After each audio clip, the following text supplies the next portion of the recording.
Assalamualaikum warahmatullahi wabarakatuh. Alhamdulillahirabbil alamin. Wassalatu wassalamu ala Rasulillahil karim wa ala alihi wa sahbihi wa man wala, amma ba'd. Alhamdulillah, bersyukur kepada Allah Subhanahu wa taala yang masih memberikan kesempatan pada kita semua untuk bisa kembali berjumpa pada pertemuan subuh kali ini, Selasa 29 Jumadil Akhir 1443 Hijrah, atau bertepatan dengan 1 Februari 2022. Selawat serta salam juga mari kita curahkan kepada junjungan kita, Nabi besar kita, Nabi Muhammad SAW, yang semoga kita semua termasuk ke dalam golongan umatnya yang mendapatkan syafaatnya di hari kiamat kelak. Amin. Selamat datang Mahasantri Mira Institute, yang semoga kita semua dirahmati oleh Allah Subhanahu wa taala. Bagaimana kabarnya? Semoga semua dalam keadaan sehat dan dalam lindungan Allah Subhanahu wa taala. Amin. Izin kami mengawali dengan mengingatkan pada rekan-rekan sekalian yang sudah tergabung pada sesi Zoom di subuh kali ini untuk senantiasa menyesuaikan format namanya sesuai dengan format yang sudah ditentukan, seperti yang sudah tertera pada layar teman-teman sekalian, seperti nama, spasi, asal provinsi, spasi, ID peserta, agar tim admin bisa memastikan bahwa teman-teman sudah tergabung sebagai mahasantri di Mira Institute, dan tim admin bisa memberikan akses kepada teman-teman sekalian untuk bisa masuk pada sesi Zoom pertemuan subuh kali ini. Sebelum masuk ke sesi utama, kami kembali ingin mengingatkan untuk senantiasa menjaga adab-adab kita saat bermajelis. Luruskan dan ikhlaskan niat kita hanya untuk mencari ridha Allah Subhanahu wa taala. Serius dalam menyimak kajian yang akan disampaikan. Siapkan buku dan juga alat tulisnya. Jangan lupa untuk mencatat setiap materi yang akan disampaikan. Gunakan pakaian yang sopan, yang sesuai dengan syariat. Duduk yang baik, tidak sambil rebahan, tidak sambil makan. Semoga dengan kita memperhatikan adab-adab kita di hadapan ilmu, Allah turunkan keberkahan. Juga Allah mudahkan kita untuk bisa memahami dan juga mengamalkan dalam kehidupan kita sehari-hari. Bagi yang sudah tergabung pada sesi Zoom di subuh kali ini, kami himbau untuk berkenan mengaktifkan kameranya agar kita bisa saling mengenal dan bisa saling mendoakan antara satu dengan yang lainnya. Untuk itu, mari kita persiapkan hati kita, pikiran kita, tepikan hal-hal yang bisa mengganggu fokus kita selama kajian berlangsung. Terima kasih atas perhatiannya. Assalamualaikum warahmatullahi wabarakatuh.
Bismillahirrahmanirrahim. Assalamualaikum warahmatullahi wabarakatuh. Alhamdulillahi wa kafa. Assalatu wassalamu ala rasulillahil mustafa wa ala alihi wa sahbihi wa man wafa wa ba'd. Faya ahbaballahi wa ahbaba rasulihi sallallahu alaihi wasallam. Usi nafsi wa iyyakum bitaqwallahi faqad fazal muttaqun fala tamutunna illa wa antum muslimun. Faqala ta'ala Ya ayyuhalladzina amanu taqullaha haqqa tuqatih wa la tamutunna illa wa antum muslimun. Saudara-saudariku, bersyukur pada Allah Subhanahu wa taala mengawali jumpa kita di kesempatan subuh menjelang pagi kali ini. Kita bermohon kepada Allah Subhanahu wa taala semoga seluruh aktivitas kita yang telah, sedang atau akan dilakukan dirahmati dan diridhai oleh Allah Subhanahu wa taala. Kita bermohon kepada Allah, semoga saudara-saudari kita yang berkehidupan namun belum beriman sampai detik ini diberikan kekuatan agar mampu bersyahadat sebelum wafat dan kembali kepada Allah Subhanahu wa taala. Pun dengan para pelaku maksiat semoga diberikan sentuhan dalam jiwa mereka agar mampu bertaubat dan memperbaiki kualitas kehidupan dengan lebih mulia. Semoga kita semua diberikan kemuliaan sampai pulang dalam keadaan husnul khatimah insyaallah. Baiklah, kita akan mencoba melanjutkan kajian kita di sesi kali ini, masih terkait pembahasan tentang pokok kedua dalam syariat, perihal ibadah, dan mengambil bahasan topik utama yang pertama tentang sholat. Telah kita tuntaskan fase awal persiapan menjelang sholat dari subtopik pertama tentang wudhu. Kemudian di pertemuan yang lalu kita telah mengambil bagian dari penjelasan tentang kiblat dan hal-hal terkait dengannya. Kurang lebih ada 5 pembahasan utama, dan dari 5 itu kita baru menerangkan sampai dengan 3 pembahasan. Maka kali ini kita akan coba kemudian lanjutkan untuk menyempurnakan bahasan dimaksud sebelum masuk kepada persiapan menjelang sholat dan hal-hal yang terkait dengannya. Di pertemuan yang lalu telah kita bahas seputar definisi tentang kiblat, telah kita sampaikan juga hal-hal hikmah terkait definisi itu, bukan sekedar dipahami bagaimana kita menghadap ke titik yang telah ditentukan dalam syariat, yaitu Al-Ka'bah Al-Musyarrafah dan di area Masjidil Haram itu, namun juga ada unsur Al-Isra' fihi, yaitu menyegerakan untuk menghadap tatkala panggilan sudah mulai diperdengarkan. Pun demikian ada unsur-unsur juga yang menyertai itu semua berupa kesempurnaan, menghadap dengan cara yang benar, dengan cara yang sempurna, dengan cara yang sungguh-sungguh, dan dengan kesempurnaan itu, kesungguhan itu, Allah pun berkenan menurunkan rahmat yang mampu mendekatkan diri kita dengan Allah Subhanahu wa ta'ala. Ini yang sebagian besar telah kita uraikan di pertemuan yang lalu, dan ini belum juga kita hapus untuk memberikan kesan bahwa materi yang telah kita tampilkan di pertemuan yang lalu, citranya ingin kita ambil dulu, sehingga boleh jadi dengan tulisan ini mengingatkan pula apa yang telah kita uraikan di jumpa kita sebelumnya. Definisi sudah kita terangkan, baik secara etimologi juga terminologi. Berkenan teman-teman sekalian yang baru bergabung khususnya, atau bahkan yang telah menyimak dan ingin mengkaji kembali, agar mereview video sebelumnya sehingga ada korelasi terkait pembahasan kita kini yang menguatkan aspek-aspek yang sebelumnya telah kita uraikan. Mohon dipahami dengan baik dan susunan penjelasan ini bisa diamati. Kemudian saya ingin berikan penekanan ya pada definisi ini agar unsur-unsur ini dihadirkan yang telah kita kuatkan dengan dalil, bukan hanya sekedar menghadapkan diri ke arah kiblat, Ka'bah, Al-Masjidil Haram, tapi unsur-unsur ini sangat penting karena menghadirkan hikmah mendalam. Ini hikmah mendalam dari apa yang telah kita uraikan. Jadi menghadap kiblat bukan sekedar kita menghadap, tapi ada unsur-unsur yang menyertainya, dan penyertaan unsur ini akan mengikat ya, keadaan diri kita untuk menghadirkan kekhusyuan menjelang sholat. Jadi kalau benar cara kita menghadap kiblatnya, dengan menghadirkan hal-hal yang telah kita terangkan, dengan sifat bersegera itu, dengan kesungguhan, kan? Nah, semua itu menunjukkan pengantar kepada kehusyuan yang dapat memberikan kekuatan-kekuatan yang sifatnya menghadirkan kenikmatan dalam sholat. Kemudian juga dalil telah kita uraikan, masih saya tuliskan, di Quran surah kedua Al-Baqarah ayat 143 sampai 144, ya kan? Di 144 ini saya dahulukan kemarin pembahasannya untuk bisa memberikan tertib ya pada satu peristiwa terkait dengan Al-Masjidil Haram dan Al-Masjidil Aqsa yang dikuatkan nanti dengan Quran surah ke-17 ayat 1 dan telah saya uraikan di pertemuan yang lalu. Bahkan kita tampilkan hadis juga bahwa Nabi SAW menjelaskan kepada sahabat Abu Dzar Al-Ghifari, Jundub bin Junada, ketika mengonfirmasi kepada Rasulullah SAW tentang dua masjid utama ini pada khususnya.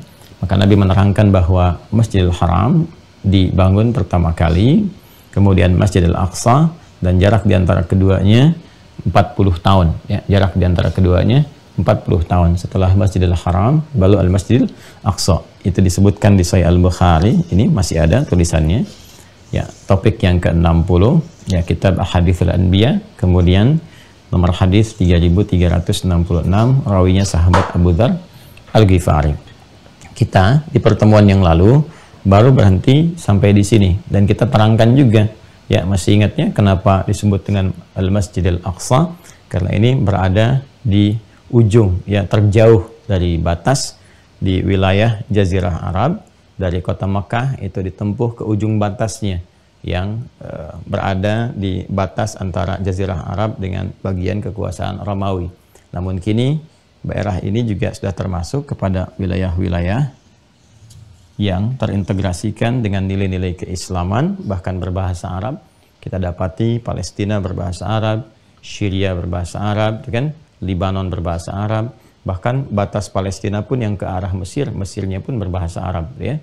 Jadi saya pernah sampaikan di pertemuan yang lalu sedikit pengetahuan tentang wilayah ini secara global, baik terkait dengan geopolitik secara singkat, ada berapa negara yang tergabung dalam negara-negara Arab, setidaknya ada 11 negara itu kan yang sekarang ini tergabung, ataupun hal-hal terkait dengannya.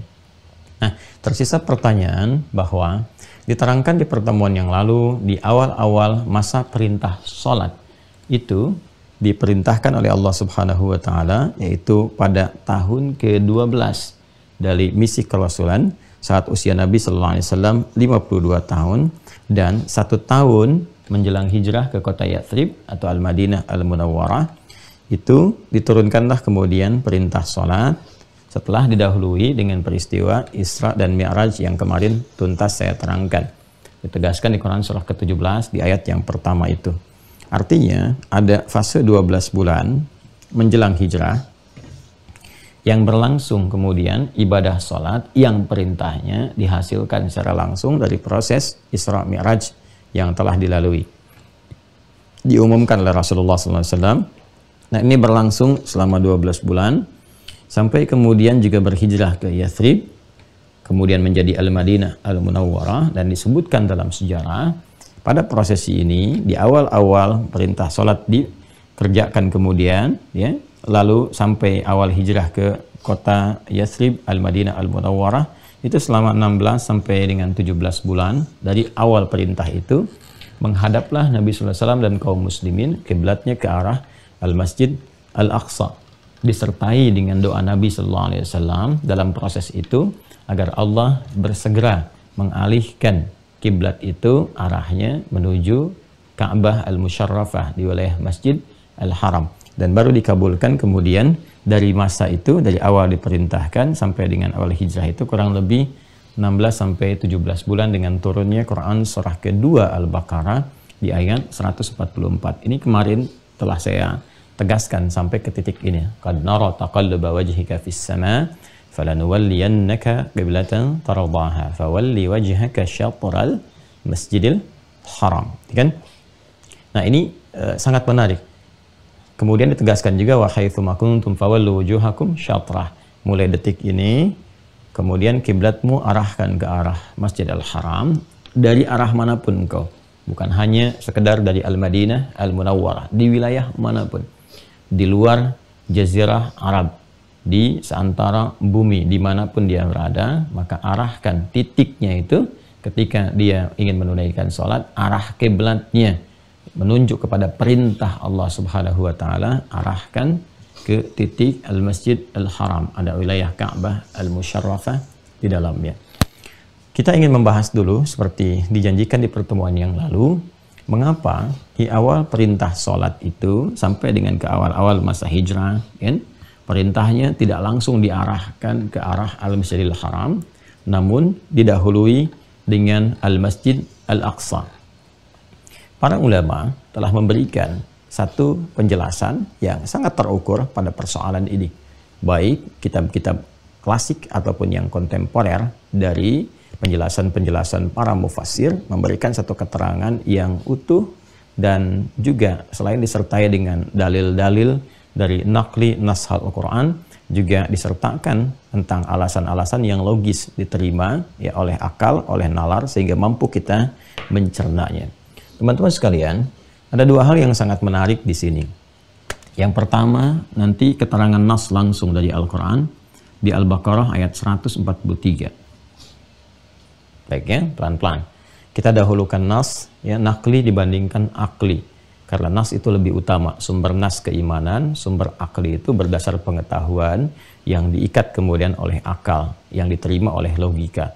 Logika punya keterbatasan, sedangkan keimanan itu luas jangkauannya. Karena langsung dibimbing oleh Allah Subhanahu wa Ta'ala berupa firman-firman yang sampai. Dari iman itulah kemudian hikmah datang untuk membimbing akal. Baik. Pertama, secara nakli, di Al-Baqarah ayat 143, Allah menegaskan. Ya, saya baca dari awal dulu ya, sampai ditemukan kalimatnya, karena satu ayat ini maknanya luas sekali. Kalaupun kita mau hadirkan dalam satu kajian, itu bisa sampai 3-5 episode. Karena merangkum banyak hal yang bisa didapatkan dari satu ayat ini. Hikmahnya luas sekali. Wa kadzalika ja'alnakum ummatan wasata litakunu syuhada'a 'alan nasi wa yakuna ar-rasulu 'alaikum syahida. Ini sudah punya babnya sendiri. Ya, sudah punya babnya sendiri. Dan demikianlah kata Allah, dengan segala keagunganku, kujadikan kalian semua umatnya Muhammad sallallahu alaihi wasallam umat yang pertengahan, ya, wasat. Jadi ajaran Islam itu ajaran yang menampilkan ciri khas berada di pertengahan. Sehingga dari tengah itu bisa melihat sisi kanan, sisi kirinya, dan memberikan pandangan secara objektif, serta solusi-solusi yang baik dan mulia. Wasat ya, bukan wastun, jadi wasatun. Kalau wasatun itu ini, ya, berada persis di tengah yang tidak miring kanan atau kiri. Kalau ada miring sedikit kanan atau kiri, itu disebut wastun namanya. Ya, dan menariknya ayatnya ayat 143. Al-Baqarah itu kan 286 jumlah ayatnya itu kan. Di Mushaf Hafiz itu 286. Kalau dibagi dua pas 143 kan, yang tidak miring kanan, miring kiri. Nah, sifat pertengahan itu ya sifat moderat, berkeadilan, yang sifatnya diberikan oleh Allah sebagai pengantar sebelum menjelaskan tentang ini. Mengapa alasannya kiblat itu tidak langsung diarahkan ke Masjid Al-Haram. Jadi diberikan kita oleh Allah sebagai pengantar dulu, jernih dulu melihat sesuatu. Ya, jangan terlampau emosional. Nah, ini satu landasan yang sangat luar biasa gitu. Jadi Al-Qur'an itu mengajarkan kepada kita supaya kita bisa melihat segala hal dengan objektif, kemudian datang hikmah untuk membimbing akal, jangan tergesa-gesa menyimpulkan sesuatu. Orang yang tergesa-gesa menyimpulkan sesuatu, boleh jadi kesimpulan yang diambil karena sifat ketergesaan-gesaan ini, ya, sifat tergesa-gesa ini bisa keliru nanti, bisa salah, dan boleh jadi bisa fatal. Kalau sudah fatal dalam menyimpulkan, fatal dalam bersikap, selanjutnya boleh jadi agak sulit untuk memperbaiki. Ada orang lewat, dia tidak menyapa, langsung disimpulkan, wah sombong nih. Padahal mungkin dia itu sedang sakit gigi gitu kan. Coba dikonfirmasi dulu, ketika Anda simpulkan ini sombong, kemudian Anda balas dengan tidak menyapa, itu bisa berkelanjutan. Ya, maka muncullah benih-benih yang dimanfaatkan setan kemudian untuk memprovokasi. Demikian kata Allah, ini pelajaran. Apapun yang engkau ingin sikapi, engkau ingin simpulkan, kan? Maka jernih dulu bersikap, berada di tengah dulu, supaya melihat secara objektif keseluruhannya. Nah, ini cara pandang yang tengah ini, kalau dilihat, ya, itu bisa melahirkan berbagai solusi yang menyenangkan dan solusi yang solutif sifatnya.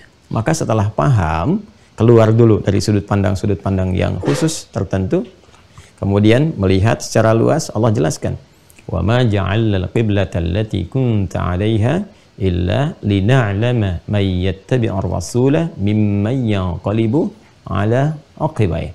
Dan tidaklah ditetapkan perintah untuk menghadap Al-Masjidil Aqsa itu, ya, kiblat yang pertama, ya kan? Engkau menghadap ke arahnya saat mula menunaikan sholat itu, hikmahnya kata Allah. Nah ini dia. Jadi kalau sudah iman, hikmah datang. Ya itu yang diajarkan Rasulullah. Makanya Rasulullah itu dibimbingkan oleh Allah. Dan puncak bimbingan itu di atas ilmu kan ada hikmah. Ya, dan sifatnya keadaannya wahyu yang diberikan. Wa may yantiqu 'anil hawa in huwa illa wahyu yuha. Dengan keimanannya kepada Allah, ya kan? Begitu ditanya, menunggu jawaban Allah berikan.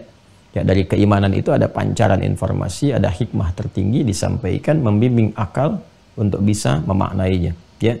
Nah ini sesuatu yang sangat menarik, ini pelajaran ya. Kemudian apa kata Al-Quran? Wa ma ja'alnal qiblata allati kunta 'alaiha, ini Al-Masjidil Aqsa, dan tidaklah dengan keagunganku ditetapkan bagi kalian menghadap ke arah Al-Masjidil Aqsa itu pertama kali illa lina'lama may yattabi'ur rasula mimman yanqalibu ala aqibai. Nah, ini dia. Kecuali satu kata Allah, hikmahnya satu, agar diketahui siapa umatmu, pengikutmu itu yang benar-benar memang taat. Ya. Yang benar-benar taat. Dibandingkan dengan orang yang pura-pura taat saja di awal. Ya. Pura-pura taat atau memang sepenuhnya menyimpang. Sepenuhnya bertolak belakang. Ya, bertolak belakang. Ini makna yang qalib ini. Yang qalib itu kan qalaba yaqlabu itu bertukar. In qalaba yanqalibu berpaling. Ya kan? Menjadikan dirinya berpaling. Nah, berpaling ini kalau kita turunkan dalam satu sikap ekspresif yang berekspresi gitu ya. Ini ada dua jenisnya. Ya. Dia di fisiknya seakan ikut padahal hatinya berpaling, ya. Nah, ini sifat nifak ini ya, orangnya disebut munafik. Seperti ikut padahal di belakang hatinya berpaling dari situ, sehingga ketika berpisah dalam keadaan itu, nah dia bisa berbalik lagi dan bahkan kalau ekstrim itu bisa menyerang. Itu yang diisyaratkan di Quran surah kedua Al-Baqarah ayat yang ke-14. Wa idza laqul ladzina amanu qalu amanna wa idza khalau ila syayatinihim qalu inna ma'akum innama nahnu mustahzi'un. Sama dengan yang Al-Baqarah itu di ayat 76. Wa idza laqul ladzina amanu qalu amanna wa idza khala ba'dhum ila ba'd.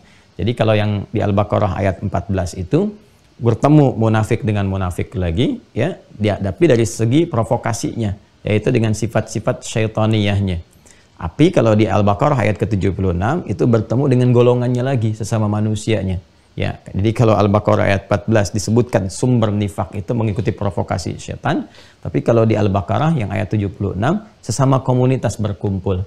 Jadi kalau di depan bisa kelihatan baik, kalau ngumpul lagi dengan komunitasnya kadang memunculkan rencana-rencana yang tidak elok.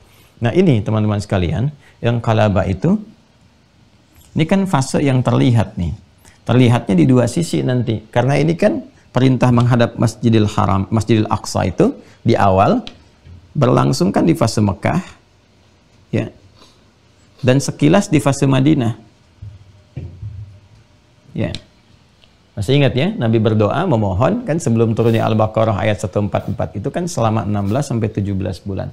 Kalau periode ini 12 bulan di periode Makkiyah, artinya di periode awal Madinah itu kan ada 4 sampai 5 bulan. Ini masih ada tulisannya, jejaknya. 4 sampai 5 bulan. Di awal-awal masa ini. Nah, hikmah Allah menjadikan perintah pertama diarahkan ke Masjid Al-Aqsa, ingin menguji kata Allah supaya langsung engkau tahu, engkau lihat, ya kan? Jadi nampak dari ekspresinya. Siapa sih ketika diperintahkan menghadap ke arah Masjid Al-Aqsa itu langsung sami'na wa ata'na. Ya, dengar taat, dengar taat. Karena apa? Perintah kiblat itu seperti saya tegaskan kemarin bukan untuk mengkultuskan tempat. Ingat, tempatnya mulia, tapi tidak dikultuskan melebihi kemuliaannya, tapi untuk menguatkan sifat ketaatan atas perintah Allah. Ya dalam agama kan begitu sifatnya. Kan agama itu sifat pasrah kebertuhanan. Ya, karena itu keadaannya disebut dengan Islam, frame-nya. Ya kan? Orangnya disebut dengan Muslim. Ini semua kan derivasi dari kata aslama, yang berarti tunduk, patuh, taat. Jadi dasar keberagamaan itu kepatuhan, ketaatan. Ya, Tuhannya perintahkan, taat, dengar, patuh. Nah, itulah dasar keberagamaan. Nah, dasar seperti itu namanya Islam. Jadi kalau ada misalnya orang yang patuh pada Tuhannya, diminta begini patuh, minta begitu patuh. Nah, itu secara bahasa namanya Islam. Ya kan? Orangnya Muslim. Makanya kita, saya, Anda, kita disebut Muslim itu karena memiliki komitmen untuk patuh terhadap nilai-nilai, ajaran-ajaran, perintah-perintah, ya, dan juga larangan-larangan yang ditegaskan oleh Allah Subhanahu wa Ta'ala, oleh Tuhan kita. Ya, jadi ketaatan kita itu diikatkan dengan perintah, bukan karena persoalan sosoknya, atau persoalan tempatnya, atau waktu, bahkan keadaannya. Ini yang saya tegaskan di pertemuan yang lalu. Iblis itu mendapatkan laknat, ya kan? Bukan karena persoalan sujudnya, tapi persoalan pada ketaatan pada perintah Allah Subhanahu wa Ta'ala. Yang dikonfirmasi di Quran surah ke-7 itu Al-A'raf ayat 12-13 yang kemarin saya tegaskan.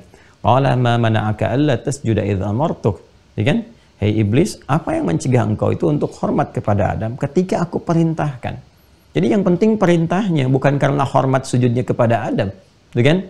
Nah, apa jawabnya? Salah iblisnya, iblis salahnya di sini masih tetap mempertahankan kesombongannya. Ya, padahal tahu sesungguhnya itu perintah, cuma karena sombong menutup. Karena itu Allah haramkan kesombongan bagi setiap hamba, karena berbahaya itu.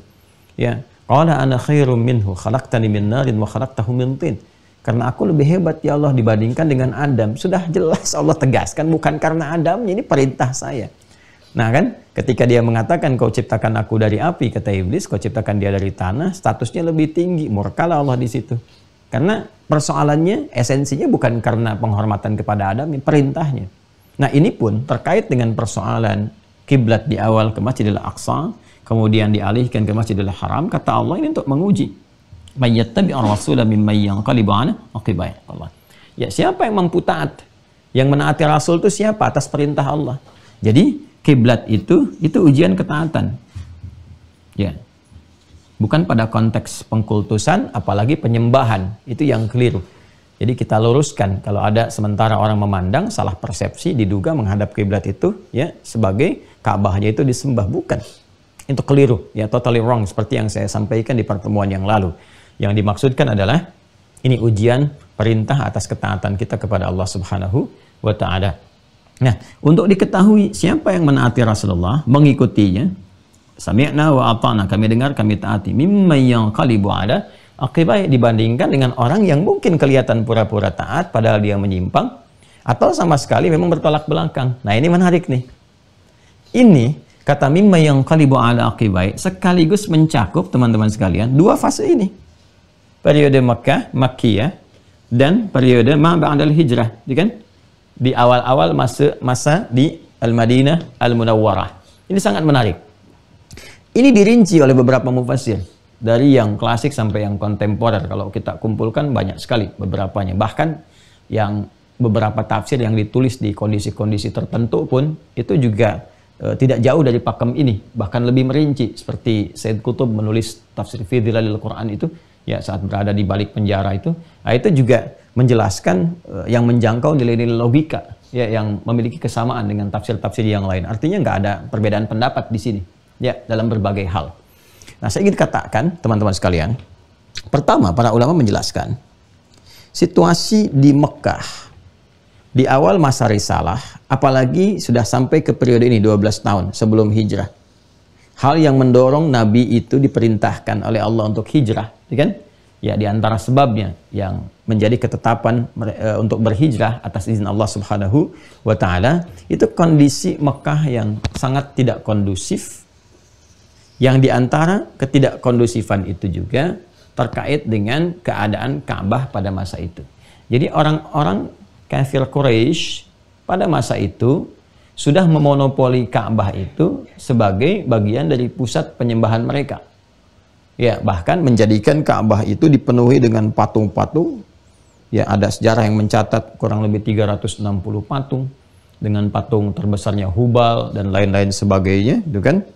Ya, saya pernah bahas edisi tersendiri ini tentang patung ini yang di Klik Adi itu, ya, di dalamnya, di luarnya dan sebagainya. Jadi mereka sudah memonopoli keadaan Ka'bah ini dan sudah menyimpulkan bahwa permintaan penyembahan teragung itu, ya, kepada Tuhan-Tuhan yang mereka pertuhankan, mereka kemudian dekatkan atau bahkan hadirkan di area Ka'bah ini, sehingga seakan memberikan kesan bahwa ini tempat pemujaan yang umum bagi semua masyarakat gitu, yang dipahami umumnya itu atas keyakinan yang mereka yakini pada masa itu, ya, ya, dengan politeisme itu, penyembahan terhadap berhala. Jadi sudah mereka klaim ini sebagai bagian tempat untuk beribadah bagi mereka, walaupun mereka sendiri menyadari Ka'bahnya ini uniknya nih, ya, punya sifat umum untuk digunakan sebagai tawaf oleh siapapun. Mereka mengetahui Ka'bahnya ini mulia dan sebagainya. Dan ini karena satu peristiwa besar yang pernah saya terangkan dulu, ya, sosok yang kelihatannya itu dermawan, baik, dianggap seperti soleh, padahal kurang ilmu, gitu kan. Jadi persoalan, ya, mereka ingin mendapatkan berkahnya dari Ka'bah itu dengan menempatkan benda-benda yang dipertuhankan. Nah, namun celakanya menjadikan itu sebagai pusat pemujaan. Jadi seakan-akan kalau sudah menghadap ke Ka'bah itu nyembah Tuhan mereka. Ya, walaupun uniknya mereka bedakan dengan tawaf. Kalau tawaf silakan tawaf aja gitu. Ya, ini unik sekali nih. Ya, makanya pada musim haji itu yang tawaf ya tawaf, ya, yang menjadikan berhala sebagai Tuhannya ya megang, nyentuh dan sebagainya, yang tidak ya putar-putar aja. Makanya di masa-masa risalah pun Nabi tawaf ya tawaf gitu kan, ya, tapi tidak pernah mendekat kepada berhala, ya, jauh dari itu semua. Hanya ketika sudah dipersepsikan sebagai penyembahan, ya, apalagi dalam bentuk sholat dan sebagainya, itu kesan yang tertangkap oleh mereka itu spesifik, ini spesial, ya. Patung-patung yang berada di area ini bahkan dimasukkan ke dalamnya, ini memberikan sikap tegas mereka bahwa ke arah Ka'bah itu penyembahannya adalah penyembahan kepada Tuhan-Tuhan yang mereka pertuhankan. Di titik inilah kemudian Allah memberikan hikmah. Allah memberikan hikmah. Apa di antara hikmahnya? Satu, perintah sholat pertama kali diarahkan ke arah Al-Masjidil Aqsa supaya tidak memberikan kesan bahwa sholat yang ditunaikan ini menimbulkan kesan-kesan tertentu, ya, dengan menghadirkan tuduhan-tuduhan itu sama saja, ya kan? Tuhannya Muhammad SAW katanya Allah, tapi menyembahnya ke arah Tuhan-Tuhan kita juga. Nah, ini yang ingin kemudian, ya, dihilangkan kesan-kesan ini dari jiwa-jiwa insan beriman, sehingga tidak menimbulkan satu ambiguitas tersendiri atau hal-hal yang memungkinkan terjadinya fitnah-fitnah yang bisa meruntuhkan nilai akidah, karena ini masih di awal-awal keislaman, ya. Anda bayangkan kalau peristiwa itu terjadi baru pada mu'alaf di awal, di tengah-tengah baru diajarin, kemudian praktek sholat langsung menghadap ke arah sini, yang kesan di masyarakatnya sudah terkesankan bahwa ini adalah sisi penyembahan, atau dalam bahasa lebih kita mau sandingkan metafornya itu, ya, kiblatnya orang-orang kafir Quraisy pada masa itu ke patung-patungnya, dia diduga oleh mereka seperti itu kesan yang ditampilkannya, maka berpotensi memunculkan fitnah, ya kan, yang bisa meruntuhkan akidah, yang dengan itu, ya, bisa menjadi ujian berat bagi insan beriman pada masa itu. Maka Allah Subhanahu wa taala menegaskan, ya, menegaskan bahwa ini adalah ujian ketaatan, walaupun disadari sepenuhnya Ka'bahnya mulia, ya kan, dan kondisi-kondisinya itu mulia dan sebagainya, tapi karena ada kesan-kesan tadi yang dikhawatirkan terjadi fitnah yang bisa menggoncang akidah, maka berlaku ujian ketaatan. Wa ma ja'alnal qiblata allati kunta 'alaiha illa lina'lama may yattabi'ur rasul. Supaya diketahui siapa yang ikut Rasul, siapa yang ikut kebiasaan orang-orang kafir Quraisy pada masa itu. Jadi bisa diketahui, dibedakan. Oh, pengikutnya Muhammad kalau sholat itu ngadapnya bukan menghadap ke arah ini, berhala-berhala yang menghiasi, atau bukan menghiasi lah, mengotori, ya. Menghiasi itu nggak tepat bahasanya, kan? Yang ditempatkan, ya, berada di sekitaran Ka'bah ini. Nah, maka diarahkan kemudian oleh Allah Subhanahu wa taala, diberitakan kepada Rasulullah menghadapi ke arah Al-Masjid Al-Aqsa. Maka kelihatan, oh, ini umatnya Muhammad sallallahu alaihi wasallam. Ini yang tidak ikut Muhammad sallallahu alaihi wasallam. Yang di awal-awal masih mendukung, tapi belum ikut untuk sholat. Nah, ini berarti kelihatan nih, ya, belum jadi umatnya Nabi Muhammad SAW, masih jadi objek dakwah. Nah, jadi kelihatan orang yang betul-betul sudah taat kelihatan, yang baru simpati kelihatan, ya, yang masih ragu-ragu juga kelihatan, yang ingkar lebih jelas lagi. Nah, fase ini kan tidak mudah nih di awal-awal. Kondisi-kondisi ini bahkan lebih ekstrimnya lagi kan yang ketahuan langsung dipersekusi. Ya, kalau dia sosok yang berani ya tidak disentuh seperti Umar bin Khattab dan sebagainya, nggak ada yang mau sentuh, ya. Tapi kalau sosok-sosok dia lemah, kan? Ya, keluarganya Ammar bin Yasir pada masa itu dan sebagainya, banyak yang mengalami bukan hanya persekusi tapi sampai ke tahap eksekusi.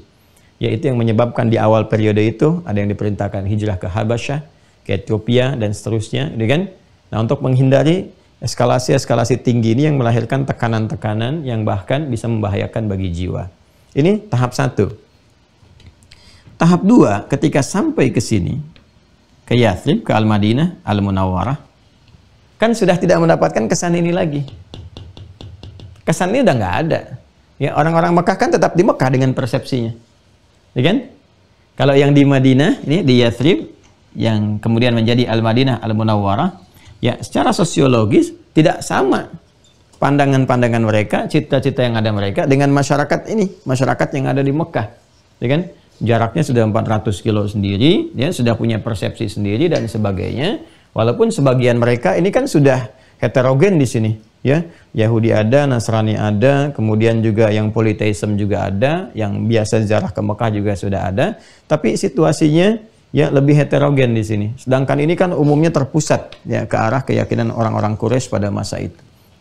Nah, teman-teman sekalian, ketika pindah ke sini, nah ini jadi terbalik situasinya. Begitu Nabi datang ke Yathrib itu, saya sebut Yathrib dulu ya, ingin menunjukkan keistimewaan risalah Islam yang bisa mengubah keadaan Yathrib itu menjadi suasana kota. Yathrib itu gambarannya ketika Nabi pertama datang ke wilayah itu, Yathrib itu nama dari keturunan anak dari Nabi Nuh alaihissalam. Yathrib yang pertama mula menempati tempat ini. Jadi setiap ditempati biasanya disebut dengan nama orang yang pertama yang ada di situ, maka tempatnya menjadi nama itu, diambil dari nama orangnya. Nah ini teman-teman sekalian, Yathrib keadaannya pada saat itu cukup parah ya. Secara banyak hal, banyak aspek dalam tatanan sosial kemasyarakatan. Dari sisi ekonomi jauh di bawah resesi. Jadi ada monopoli ekonomi, monopoli perdagangan lah ya, kalau bahasa tegasnya gitu, yang dikuasai oleh Yahudi saja. Dengan berbagai hal. Ya, sehingga terkenal pada masa itu seburuk-buruknya pasar, ya pasar yang ada di Yathrib pada saat itu. Wah, jadi kecurangan, timbangan, macam-macam sudah ada semua di situ. Yang penting melahirkan keuntungan. Ini yang nanti melahirkan ayat-ayat bahkan surat-surat yang spesifik menjelaskan tentang kondisi pasar pada masa itu. Sehingga keuntungan itu hanya dikuasai oleh satu atau segelintir pihak saja, khususnya dari kalangan Yahudi pada masa itu. Ya, ada pasarnya tersendiri. Itu dari sisi ekonomi. Kemudian dari sisi politik juga, ini bergerak juga. Ya, kenapa ini bisa menguasai? Awalnya ketika stabil keadaan pasar dan semua banyak yang untung, terutama juga pedagang-pedagang yang telah menetap lama, yang keturunannya dari Yaman, ya dua suku utama yaitu Aus dan Khazraj, ya, keduanya tuh banyak untung besar, terus sejahtera masyarakat merata. Nah ini mulai bergerak, memprovokasi supaya berselisih sehingga terjadi perselisihan dan itu membawa kepada suasana politis kurang lebih selama 600 tahun berselisih. Ya sebelum datangnya Nabi itu kurang lebih 600 tahun. Jadi Anda bisa bayangkan suasana sosiologisnya, suasana ekonominya yang jauh di bawah resesi, jauh, kan? Kemudian ada pertikaian suku dan seterusnya. Ini luar biasa lah. Nah Nabi datang itu, ya walaupun dalam keadaan demikian dikenal umumnya orang Madinah itu lebih tenang karena secara geografis agak berbeda dengan Mekah. Mekah itu cenderung gersang, kan? Hanya bukit-bukit, batu, jarang tumbuhan. Di Madinah itu lahannya cukup subur, banyak tumbuhan sehingga suasana tumbuhan itu memengaruhi kepada keadaan hati. Ya keadaannya lebih tenang, ya lebih nyaman. Makanya kalau Anda datang ke Madinah itu kan suasananya bisa agak berbeda, hawanya berbeda sendiri gitu ya. Kita yang sudah pernah ke sana tuh bisa merasakan bagaimana orang-orang di sana tenangnya, dengan teduhnya dan sebagainya. Itu terpengaruh. Kondisi alam kan memengaruhi. Orang tinggal dekat pantai suaranya cenderung keras, kan? Orang tinggal dekat hutan juga dan sebaliknya agak berbeda karakternya dengan tinggal di tempat-tempat tertentu. Nah, ini keadaan-keadaan yang memengaruhi. Nah, ketika pindah ke sini, saya ingin jelaskan bahwa Nabi disambut luar biasa karena memang sangat dirindukan, ditunggu. Sebagian dari mereka bahkan sudah pernah melakukan baiat, sudah pernah ke Mekah, kan? Tapi di sisi lain, nah ini menariknya, dalam pergaulan sosial, ini kan ada satu kaum ya, Yahudi di sini. Ya memang ini punya karakternya sendiri, karakter khas dari zaman-zaman dulu gitu kan. Nah, di antaranya salah satunya itu seringkali usil. Ya, dan usilnya kalau sudah usil kadang melampaui batas, gulu, keterlaluan. Ya, usil di politik bisa keterlaluan, usil di bidang ekonomi bisa keterlaluan. Ya, yang kita bisa lihat aja sekarang krisis-krisis yang dulu berlangsung di tahun 90-an tuh, 97, 98 kan karena keusilan ini juga. Datang ke sini borong, habisin ini, ya kekurangan terjadi gitu kan, krisis dan sebagainya. Banyak hal lah yang bisa, ini dari dulu begini. Ya, ada tingkat keusilannya. Kalau belajar genealogi Yahudi nanti kalau ada waktu lagi kita sambungkan kembali ya. Nah, ini juga sama nih. Jadi begitu di awal-awal, secara singkatnya, hijrah ke sini, fase ini 4-5 bulan, itu sering diolok-olok juga oleh orang-orang Yahudi. Sering diolok-olok. Apa di antara olok-oloknya? Lihat tuh umatnya Muhammad SAW, kan? Katanya risalahnya penyempurna, kan? Risalahnya yang paling unggul, yang paling mulia.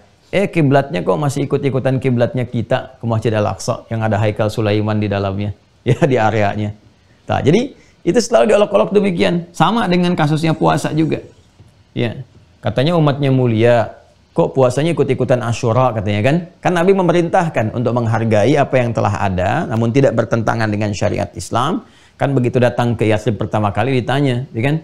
Nah, ini kok umat Yahudi puasa apa itu? Dan dikonfirmasikan. Mereka mengatakan, ini kami puasa mengikuti jejak Nabi sebelumnya ke Musa yang bersyukur pada Allah Subhanahu wa taala karena dibebaskan dari Firaun, ya, yaitu dikenal dengan puasa Asyura. Asyur itu 10. Asyur 10 Al-Muharram itu kan, kemudian mereka berpuasa. Nah, itu dikenal dengan demikian, maka dikenal dengan Asyura. Nah, maka pada saat itu Nabi mengatakan kami lebih berhak kepada Musa dibandingkan dengan mereka. Yang dimaksudkan apa? Nasab kenabiannya Nabi lebih nyambung. Yang kedua, nasab lurusnya menjaga syariat Musa, menjaga din, kan risalah yang dibawa Musa itu untuk disempurnakan Nabi Muhammad lebih nyambung.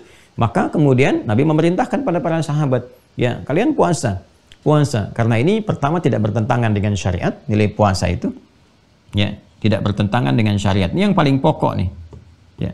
Jadi bila ada tradisi atau keadaan yang tidak bertentangan dengan syariat, malah dibenarkan oleh syariat dan sifatnya baik, itu dipertahankan. Ya, ini tuntunan. Nanti kalau sudah masuk ke aspek fikih-fikih terapan muamalah, kita akan bahas lebih dalam tentang itu. Ya, nanti ada persoalan banyak hal. Mencakup di dalamnya nanti misalnya persoalan tahlil, persoalan macam-macam, itu bahasanya ada di sana nanti ketika masuk muamalah. Ya, jadi jangan dibahas sekarang dulu supaya tidak melompat-lompat. Ya. Nah, ini awal pokoknya. Itu jadi olok-olok. Ya, sampai nanti turunlah perintah Quran surah kedua Al-Baqarah ayat 183 tentang puasa itu. Ya ayyuhalladzina amanu kutiba alaikumusiyam kama kutiba alal ladzina min qablikum la'allakum tattaqun. Ya, Nabi SAW bermaksud baik. Ya, yang pertama untuk mempertahankan syariat dalam keadaan yang baik. Yang kedua juga membangun ya satu pola pendekatan dakwah yang baik dengan orang-orang Yahudi yang tidak langsung meruntuhkan kebiasaan mereka. Ya, jadi tidak meruntuhkan kebiasaan yang telah dibangun. Itu kan pola adaptasi yang bagus sungguhnya. Ya, itu Masya Allah itu yang diterapkan juga nanti oleh para ulama-ulama kita ketika berdakwah di Nusantara di awal-awal masa sampai dengan kini. Ya, jadi hal-hal yang baik yang sekiranya tidak langsung bertentangan dengan syariat, malah ini kan menguatkan syariat. Ya, ketika pertama kali diadakan menguatkan syariat. Itu juga dari sisi psikologis itu memberikan langkah awal ya, pola pendekatan dengan adaptasi-adaptasi yang baik sehingga harusnya sih bisa diterima. Oh, apa yang kita kerjakan ternyata umatnya Muhammad SAW juga mengerjakannya. Itu membangun kan satu pola kedekatan, pola komunikasi yang baik, ada penerimaan. Harusnya demikian. Ya, cuman yang lahir ternyata olok-olok, puasanya ikut-ikutan. Maka Allah turunkan yang lebih baik daripada itu, yaitu puasa Ramadan. Ya, itu di antara asalnya, Maka Allah turunkan puasa khusus spesifik hadiah untuk umatnya Muhammad SAW dan di dalamnya terdapat malam Al-Qadar, kemuliaan Al-Quran, macam-macam lah yang tidak didapatkan oleh umat-umat di masa lalu. Ya, itu hadiah terindah gitu kan, terbesar satu. Selain nanti ada Jumat, ada Al-Fatihah dan sebagainya. Nah, ini kiblat juga demikian. Ya, ini yang saya katakan.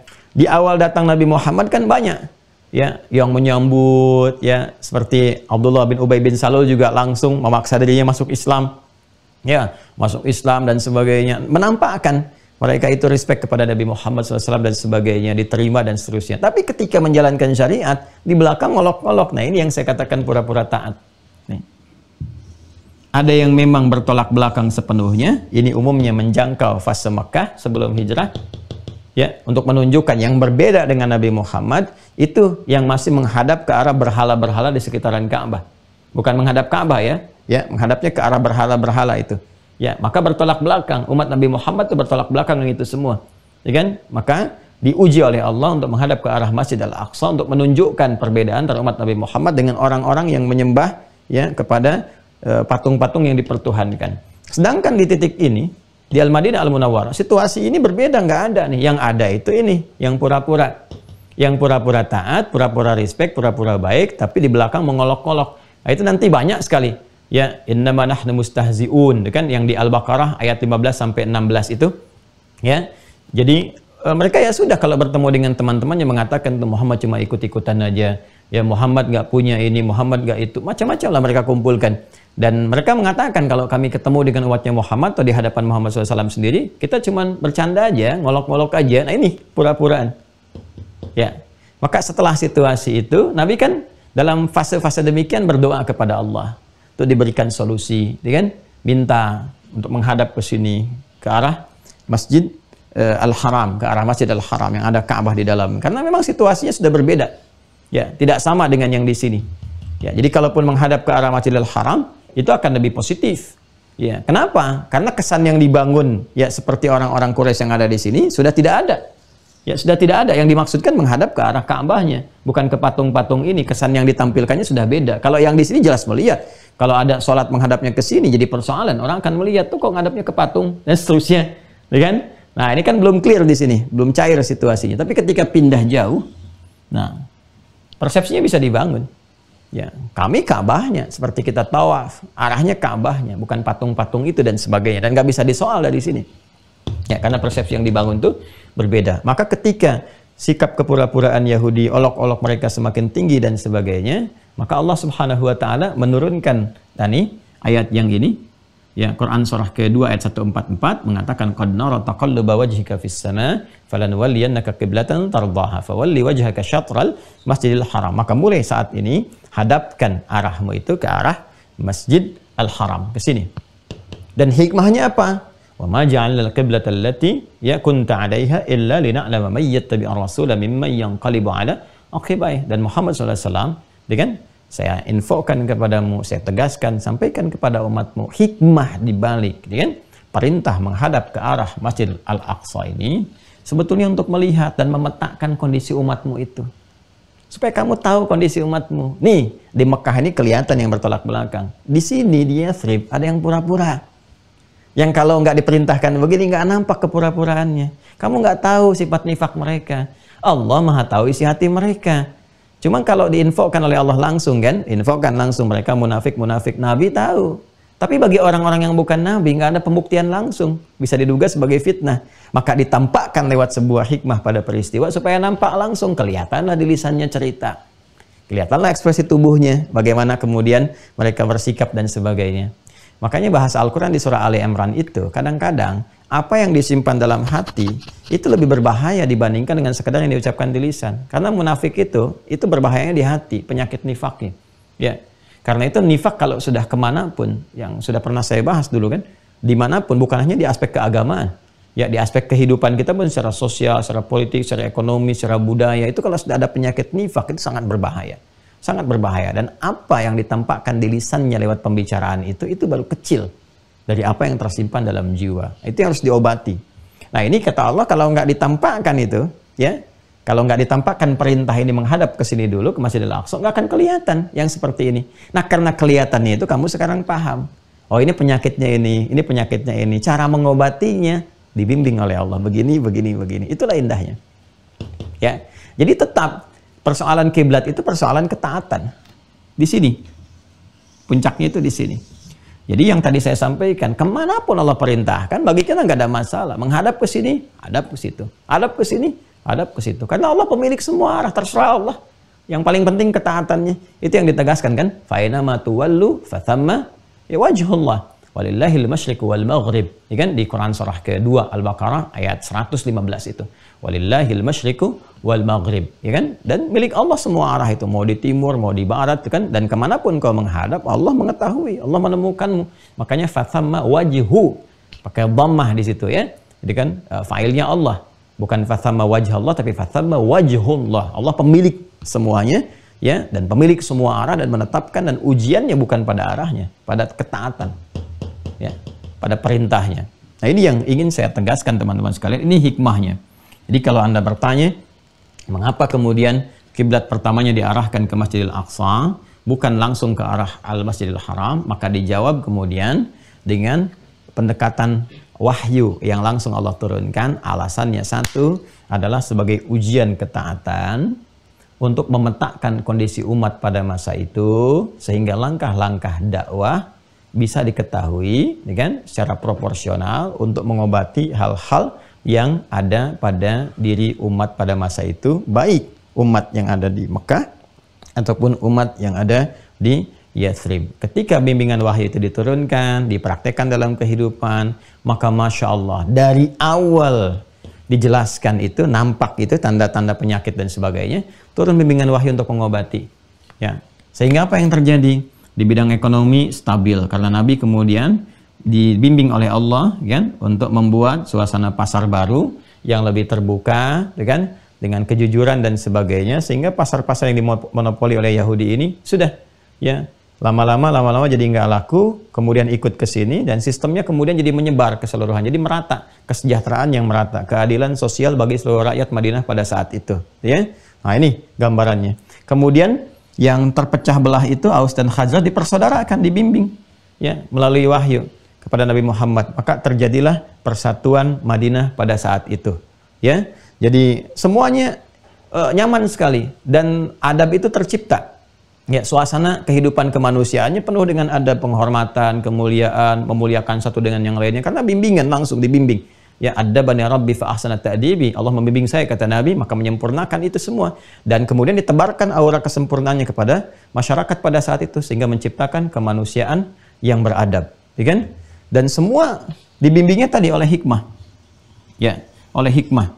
Jadi tingkat-tingkat ilmu tertinggi, kemuliaannya, kemudian suasana kehidupan masyarakatnya, rakyatnya tenang, nyaman, hal-hal yang kira-kira ada persoalan, wakil-wakil mereka datang kepada Rasulullah, meminta keputusan, diajarkan oleh Nabi, sehingga berubahlah ini semua menjadi nilai-nilai kemuliaan. Kerakyatan yang dipimpin oleh hikmat, kebijaksanaan dalam permusyawaratan perwakilan.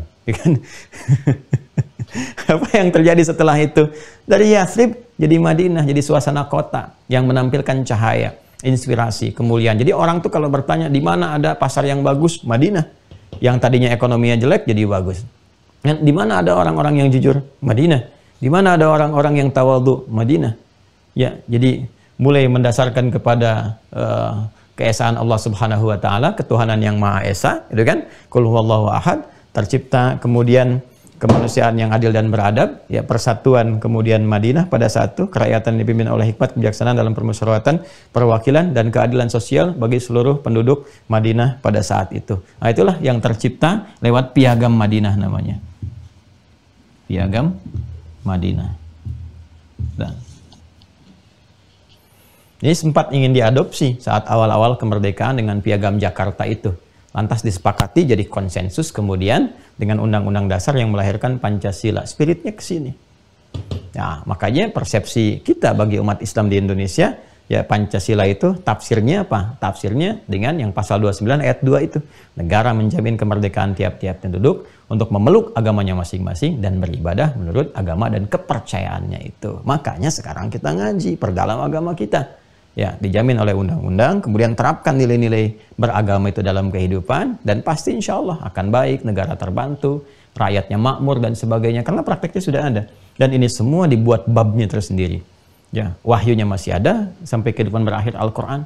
Praktek ini juga dikumpulkan dalam sirah, petunjuk nabinya ada dalam hadis, tinggal kita ambil profesinya apa, ambil terapkan dalam kehidupan, dan tindakan kita dijamin oleh undang-undang.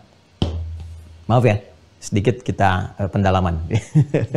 Sehingga jangan pernah mempertentangkan negara dengan agama. Itu pesan yang mau saya sampaikan, ya. Jadi kalau ada sekarang pesan-pesan yang dibawa oleh segelintir orang, ya, agama bertentangan dengan Pancasila atau Islam bertentangan dengan Pancasila, itu usang. Saya tegaskan, itu usang, pemikiran yang usang. Karena kenapa? Spirit lahirnya Pancasila itu, bahkan spirit lahirnya Negara Kesatuan Republik Indonesia itu dari nilai-nilai agama.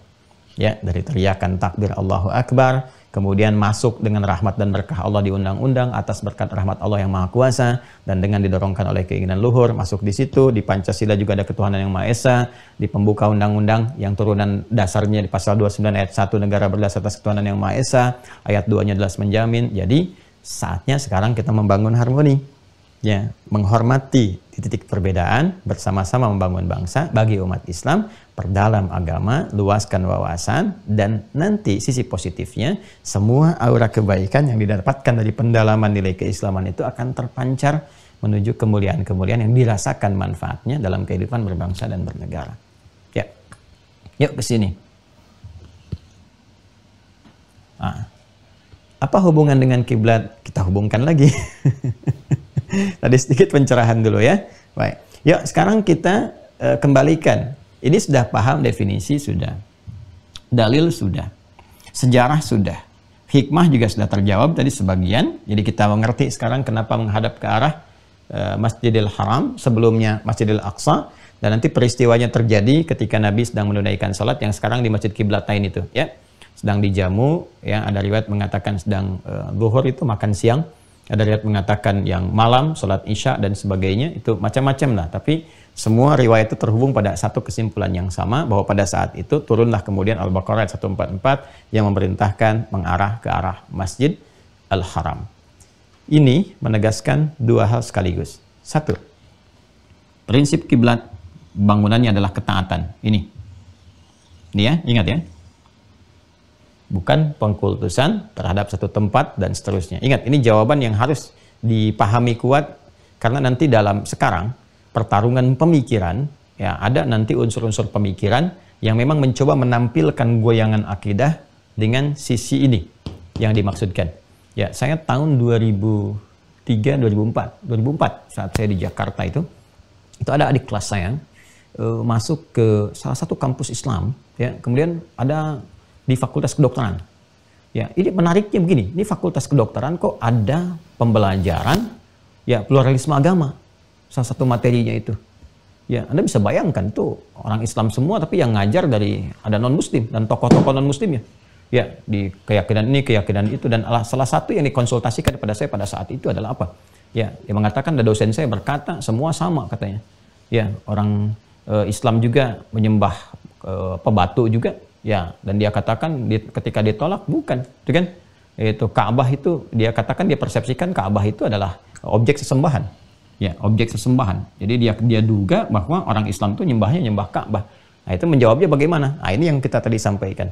Ya, buktinya apa? Orang Islam tidak pernah mengkultuskan Ka'bah. Ya, kemanapun tidak pernah membawa Ka'bah dalam bentuk miniatur dan sebagainya. Bahkan kalaupun tidak tahu arahnya kemana, ya tetap dia bisa mengarah kepada apa yang dia yakini dengan ikhtiarnya, dan ayatnya pun masih ada. Ayatnya masih ada dan tegas. Ya, di dua ayat sekaligus, ayat yang menyatukan dengan arah kiblat baru di Quran surah kedua ayat 143, wa ma kana Allahu liyudhi'a imanakum. Jadi peristiwa ketika menghadap ke arah Ka'bah itu berlangsung, Masjidil Haram. Ini Nabi sedang salat menghadap Masjidil Aqsa sini. Turun Al-Baqarah 144, berputar Nabi, ya. Setelah 2 rakaat berputar 180 derajat ke sini, Masjidil Haram, makmum ikut di belakang sini. Ya, yang tadinya ke sini ikut ke sini. Berputar ke sini arah Masjidil Haram.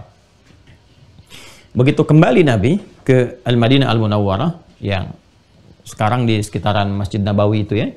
Nah, itu viral ini sampai ke masyarakat di sana. Sedangkan kan banyak yang tidak ikut dengan rombongan Nabi nih yang di jamu makan siang itu. Ya. Nah, maka apa yang terjadi? Ramailah orang. Bagaimana status sholat kami yang masih menghadap ke arah Masjid Al-Aqsa? Ya, ketika ayat itu turun, mereka belum tahu. Sedangkan waktunya sudah lewat. Maka Allah turunkan penegas di rangkaian Al-Baqarah 143 ini. Makanya saya katakan tadi, 143 itu babnya luas sekali. Wa ma kana Allahu liyudhi'a imanakum. Allah tidak akan menyia-nyiakan. Artinya apa? Tetap menerima sholat yang kamu tunaikan dengan keimanan. Iman itu kan pancaran ketaatan. Ya. Dengan keimanan. Artinya apa? Bagi umat Islam, kalaupun tidak tahu arah Ka'bahnya di mana, arah Masjidil Haramnya kemana, ya, karena keterbatasan tertentu, berada di satu tempat, ya, nggak tahu kondisinya seperti apa, tidak punya ilmu, lalu dia menghadap ke arah yang dia yakini, bahwa ini mengarah ke arah Ka'bah, ke arah Masjidil Haram. Itu dibenarkan. Wa ma kana Allahu liyudhi'a imanakum. Dengan yang kedua, Al-Baqarah ayat 115. walillahil masyriq wal maghrib fa aina ma tuwallu fa thamma wajhullah, gitu kan? Ya, baik. Jadi semua arah milik Allah Subhanahu wa taala. Kalau kamu pun tidak tahu kemana arahnya saat sholat karena kondisi tertentu, menghadaplah ke arah yang kamu yakini, maka di situ kemudian Allah menerima dan mengetahui keyakinan dan ketaatan, pembuktian ketaatan engkau. Ini poinnya. Jadi satu, terkait dengan kiblat ini ada nilai-nilai ketaatan yang dibangun. Oke? Yang kedua, jangan lupakan ini tentang sejarah itu. Kiblat itu juga bisa menjadi petunjuk kepada kita tentang, nah ini yang paling menarik, kondisi-kondisi sosial, ya, baik secara psikologis atau juga kondisi di antropologinya juga di masyarakat yang bisa kita baca. Jadi dengan mengetahui kiblat ini kita bisa mengetahui nih, ya, mohon maaf sekali, ya, keadaan-keadaan masyarakat sekitaran kita, ya, mana yang belum berislam, bertolak belakang, mana yang pura-pura, ya, kelihatannya baik, benar, tapi ketika diajak sholat, ya kelihatan ada unsur penolakannya, ada pengolok-ngolokannya. Kan sekarang terlihat dalam citra kehidupan kita, baik terlihat nampak di media sosial misalnya, atau dari tuturan-tuturan, kalimat-kalimat, ya. Sekarang yang menyoal tentang sholat, menyoal ini, menyoal itu, dan puncaknya menyoal Tuhan, ya kan? Dan kalau kita bawa, ini citranya dari masyarakat, kita lihat, bisa lihat dari akar sejarahnya ini. Awal mula perintah pemindahan kiblat itu adalah untuk mengetahui tentang bagaimana kondisi sosial masyarakat pada masa itu, baik yang bertolak belakang dengan nilai keislaman ataupun yang pura-pura seperti muslim. Nah, nanti dari situ kalau kita sudah paham, maksudnya sekarang kasusnya bukan kiblat lagi, kiblatnya sudah jelas, sudah ada, tapi orang-orang ini masih ditemukan. Maka bagaimana cara mengobati orang seperti itu kalau ditemukan di sekitaran kita? Anda tinggal satu tempat, muslimnya banyak, itu kan ada yang berbeda pandangan. Nah, bagaimana Islam memberikan tuntunan untuk berdakwah dengan penuh kelembutan, kemuliaan kepada mereka? Atau sisi lain, Anda mendapatkan teman, ya mengakunya Muslim dan sebagainya, tapi belum mau sholat, itu kan? Ya, menjauh dari arah kiblat. Nah, ini pun nanti ada tuntunannya secara proporsional. Ya, bagaimana sikap-sikap yang baik, yang bisa meluluhkan hati dengan mendoakan dan sebagainya. Itu yang maksud saya diturunkan. Jadi babnya luas sekali. Bukan sekedar kita cara menghadap ke arah kiblat. Kalau cuma nerangkan itu gampang, selesai. Ya, 5-10 menit selesai. Tapi ini yang kita ingin tampilkan.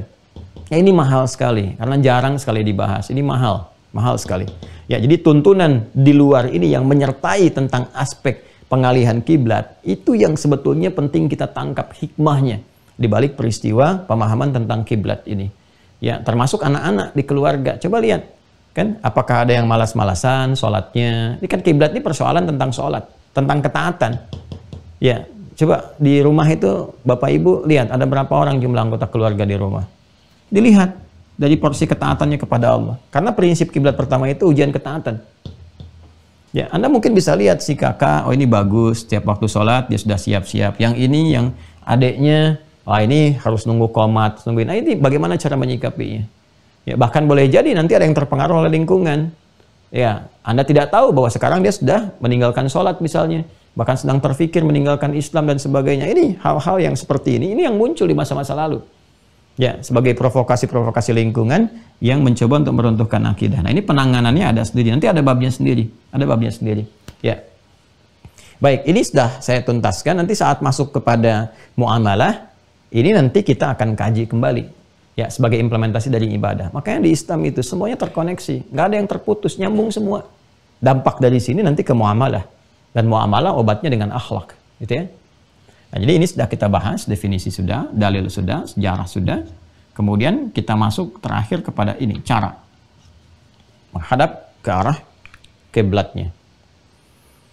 Nas di dalam Al-Quran jelas menunjuk bahwa kiblat yang dimaksudkan arahnya ke arah Al-Masjid Al-Haram. Ya. Al-Masjid Al-Haram, spesifiknya yang ada di dalamnya yaitu Al-Ka'bah Al-Musyarrafah. Pelan-pelan ya. Yaitu Al-Ka'bah Al-Musyarrafah. Fawalli wajhaka syatral Masjidil Haram. Ke arah, ya, searah syatral Masjidil Haram ke arah Al-Masjid Al-Haram. Spesifiknya ke sini, ke Ka'bah Al-Musyarrafah. Jadi kita masuk sekarang dalam tinjauan fikihnya. dalam tinjauan fikih. Bagi area di sekitaran Al-Masjidil Haram, kalau kita ilustrasikan misalnya seperti ini, gampangnya lah begini aja ya. Tengah-tengahnya ada Ka'bah. Maka semua pusat, titik pusat yang menjadikan tumpuan, titik tumpu arah dari semua ibadah dalam penundaan sholat itu, arahnya terpusat ke sini, Ka'bah. Karena itu kita tidak heran kalau ada lingkaran-lingkaran ini berbentuk shaf ya, untuk orang sholat yang arahnya semua diarahkan menuju Ka'bah ke sini. Ya. Dari semua arah menuju ke sini. Jadi kalau sudah area Masjidil Haram harus pas titiknya mengarah ke sini. Karena itu tidak sembarangan. Ya, otoritas setempat di sana itu sudah membuat saf-saf yang memang terukur mengarah ke sini. Ya, kalau sudah sampai area Masjidil Haram, jangan salah kiblat. Itu tahu kiblatnya di Ka'bah. Ada yang menghadap ke arah Maktabah Qadimah, rumah Nabi yang lama itu. Terus saya pernah lihat juga. Ini kan kalau ini Ka'bah, misalnya di sini ada, kalau ini Hajar Aswad ya, ini Hajar Aswad di sebelah sini. Berarti kalau kita tarik garis lurus dari Hajar Aswad ini ke sini, ini Babus Salam. Babus Salam. Yang di sininya kan buat sa'i ya, ini Bukit Safa, yang ini Marwah. Ini garis lurus ini, makanya kalau masuk dari Babus Salam, keluarnya langsung ke Hajar Aswad, gak muter-muter. Biasanya dulu saya kalau umrah atau haji suka ngajak jamaahnya ke sini. Ya, belum banyak renovasi-renovasi. Nah ini kalau ini Babus Salam di sini, berarti di sini ada Zam-Zam nih, Grand Zam-Zam. Di sini Safwa, sini Istana Raja, Jabal Kubesnya di sini. Turun ke sini, nanti di sini ada Gate 26 Ismail, 27, 28 Babun Nabi, kemudian ke sini Babus Salam. Babul Ali, Babus Salam. Nah ini kalau tarik garis lurus lagi dari sini, Babus Salam keluar, ini ada eskalator sebelah sini, tangga biasa, eskalator lagi, kan? Naik ke atas, tadi garis lurus, di sini ada bangunan warna krem, Al-Maktabah Al-Qadimah. Al-Qadimah. Ya, kayak perpustakaan lah disamarkan demikian. Sampingnya ada tempat ngambil air Zam-Zam pakai keran. Pakai selang, pakai keran di sini. Biasanya dijual pakai jirigen untuk ngambilnya. Ini yang jualannya itu dari orang sini, orang Taif ya. Kadang-kadang yang nawarkan sini atau yang di sini jualan. Yang jirigen kecil 5 real, jirigen besar 10 real. Yang di sini. Nah ini tempat lahirnya Nabi SAW. Tempat lahirnya Nabi. Ya. Ada bukit lagi di atasnya, satu. Ya, ini menarik sekali kalau kita citrakan itu. Saya pernah ngambil satu titik ya, saat terbit matahari itu menarik, pasti ada gambarnya tuh, bagus sekali gitu. Jadi begitu satu titik ini terbit, matahari ini pas gitu berada di sini itu, bayangannya tuh langsung ke sini, langsung tembusnya ke sini ke Babus Salam, Babus Salam sini tadi, satu arah gitu. Ya, satu titik. Wah ini harus dalam ilmunya, harus dalam ya, karena kalau pendekatannya fikih nggak nyampe ke sini. Tapi sangat menarik kali ketika ada garisnya satu titik gitu ya, dari rumah Nabi ke sini terus ke arah Ka'bah Al-Musyarrafah. Nah, ingin saya mau katakan adalah begini. Ini kan lokasi Nabi dilahirkan nih. Rumah Nabi itu di area Al-Maktabah Al-Qadimah di sini. Ada orang-orang tertentu yang ketika datang ke sini, kalau kita lihat nih di dinding sebelah sini, ini kan tempat ngambil air Zam-Zam. Dinding sebelah sini ada tulisan tuh. Ya, tulisannya tuh disertai gambar. Ada gambar pakai silang. Tulisannya ada pakai bahasa Arab, ada pakai bahasa Urdu, dengan bahasa Inggris, bahasa Indonesia. Ya, kalau disebutkan bahasa Indonesia artinya ada orang Indonesia juga yang begitu gitu. Di antaranya apa? Ya, di antaranya ada yang sujud sholat ngadepnya ke sini, kan Ka'bahnya di sini. Ya, udah ada jelas Ka'bahnya di sini, ngapain ngadep ke sini? Ini yang nggak tepat ya. Nah, ini harus diedukasi. Jadi kiblat itu ditetapkan oleh Allah, ini arahnya ke sini. Dan ingat, fungsinya ketaatan, ujian, bukan pengkultusan. Ya, makanya tidak ada kesan-kesan, awas jangan sampai menyembah tempat-tempat, bahkan Ka'bah pun bendanya nggak disembah gitu. Ya, itu kan ujian ketaatan aja menghadap ke arah situ. Jadi Ka'bah aja yang paling mulia, ya, yang paling mulia tidak jadikan sebagai objek penyembahan, hanya arah saja. Maka selain Ka'bah ya, di bawah itu statusnya gitu. Ya, statusnya di bawah itu. Kita muliakan tetap dimuliakan. Tempat itu punya kemuliaan. Seperti waktu punya kemuliaan. Ramadan itu kan waktu, Jumat waktu punya kemuliaan. Tempat punya kemuliaan, dimuliakan sesuai porsinya. Ketika melebihi porsinya, meruntuhkan kemuliaannya. Itu persoalannya. Nabi itu mulia dengan kenabiannya. Rasul mulia dengan kerasulannya. Maka hormati dan muliakan sesuai porsi. Nabi dan Rasul kita cintai. Anda mengangkat melebihi itu, diangkat jadi Tuhan, jadi malaikat, meruntuhkan kehormatannya. Maka disoal kemudian.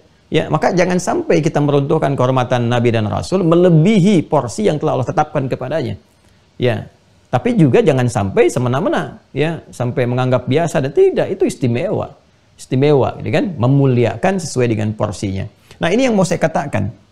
Ya, jadi arahnya mutlak ke sini, ke Ka'bah. Di luar dari sini, ya, maka jangkauannya ke area Masjidil Haramnya, Masjid Al-Haramnya. Inilah indahnya ayat itu ketika diturunkan. Allah menyampaikan, "Fawalli wajhaka syatral Masjidil Haram," kebagian dari Masjidil Haram. Nabi kan sedang di Madinah. Ya, bahkan di areanya bukan persis Madinah. Pada saat itu kan yang di area yang sekarang kita kenal dengan Masjid Qiblatain. Sekarang masuk Madinah. Ya, dulu kan area Madinah terbatas pada area Masjid Nabawi dan sekitarannya, yang sekarang ada Masjid Nabawi itu. Ya kan? Kalau keluar dari situ areanya bukan area Madinah lagi. Tapi sekarang sudah luas. Masuk Madinah, luas semuanya. Nah, jadi jarak ini Al-Quran diturunkan ya ketika Allah Subhanahu wa taala berfirman, diterima oleh Nabi Muhammad SAW. Itu indah sekali. Kalimatnya tidak mengatakan, ayatnya tidak berbunyi fawalli wajhaka syatral ka'batal musyarrafah misalnya. Ya, syatral ka'batil musyarrafati misalnya, tidak. Tapi fawalli wajhaka syatral Masjidil Haram. Ini area yang tercakup. Titiknya lebih luas lagi. Sehingga kalau kita misalnya tarik lebih jauh lagi, bahkan ada ulama mengatakan kalau nggak bisa tepat pas ke sisi bagian Masjidil Haram, syatral itu kan sisi bagiannya. Jadi kalau begini, tarik ke semua arah di muka bumi, ya, bukan hanya ke Madinah, kan? Yang penting nyampe ke salah satu bagian ini, itu sudah masuk dalam area kiblat, arah kiblat. Karena kalimat Qur'annya syatral Masjidil Haram. Dan tahukah Anda, saya waktu di Tripoli itu pernah meriset peta. Ya, bukan globe yang bulat ya, tapi peta yang di kertas itu. Ya, itu lebih mudah untuk disentuh, dijabarkan jadi satu. Ternyata ini tuh titik tengah di bumi ini. Titik tengah ini. Ya, area Mekah itu titik tengah itu. Ya, titik tengahnya bumi ada di sini nih. Makanya peta awal itu sebelum peristiwa 1492 terjadi peristiwa besar di area Iberia itu yang sekarang Spanyol Portugis ya, ketika Isabella bersatu dengan Ferdinand dan menghancurkan itu ya keadaan-keadaan pada masa itu, wilayah-wilayah keislaman, orang-orang muslim dan sebagainya, terjadi peristiwa-peristiwa besar yang nanti dampaknya setelah itu ya Eropa juga mendapatkan warisan dari khazanah pemikiran orang Islam dan dikembangkan, dan kemudian di antara salah satu bidangnya adalah di seni geografis ya, yang mengarah kepada peta, dipindahkan kemudian pusatnya ke Greenwich yang kita kenal sekarang, Greenwich atau Greenwich ya sekarang itu. Titiknya kan di situ. Dulu nggak di situ. Peta pertama itu di sini. Titik nolnya itu ini dulu. Titik pusatnya itu ini. Nah, kalau Anda lihat, jadikan ini sebagai titik pusat di tengah-tengah. Itu persis tengah bumi, seimbang kanan kirinya. Anda geser ke Greenwich sekarang. Kalau Anda geser ke Greenwich, yang sekarang Greenwich, ada yang buat Greenwich, geser itu ke situ. Coba deh Anda lihat peta sekarang itu. Dunia terbelah, nggak sempurna karena bergeser. Makanya ketika sampai ke Pasifik terus, Amerika terus ya, mau masuk ke Pasifik, ke sebelah sananya itu, terus itu kepotong tuh. Ini uniknya begini, Afrika itu sebagian pindah ke kanan. Kalau Anda kembalikan ke tengah, ke titik ini, seimbang antara kanan kirinya. Ya, ini seimbang ke kiri, ini seimbang ke kanan, titik tengahnya adalah ini. Dan hikmahnya apa? Menjadikan Ka'bah ya sebagai pusat, titik, sebagai arah itu yang terpancar kemudian dari pancaran semua arah di bumi, supaya semua arah itu tertuju kepada titik pusat pertengahannya. Ini. Di semua arah tertuju ke sini. Makanya rukun-rukun Ka'bah itu kan mewakili semua arah itu yang ada. Syamali ke utara, Syam, ada ruknul Iraqi, rukun Yamani, kan? Sehingga ada masih ada kan kalau kita Hajar Aswad, rukun Yamani, rukun Syamali, Iraqi dan seterusnya. Itu kan mewakili semua arah tuh. Ya, arah-arah yang memungkinkan semuanya ketika menunaikan ibadah sholat itu, bahkan tawaf terpancar ke sini. Karena itulah Allah langsung mendeklarkan dalam firman-Nya di Quran surah ketiga Al-Imran ayat 96 itu sampai dengan 97 itu, inna awwala baiti wudi'a lin-nas, yang saya terangkan kemarin. Ya, rumah pertama yang diletakkan untuk manusia. Makanya supaya manusia bisa jangkau semua, bisa mengarah ke semua titik-titik pusatnya ini. Ya, kalau mau kita gali lebih dalam lagi, pancaran ke atasnya pun nyambung ke Al-Baitul Ma'mur. Ya, jadi ada pusat yang ada di langit yang tawaf malaikat di situ, ada pusat yang ada di bumi yang manusia tawaf di situ.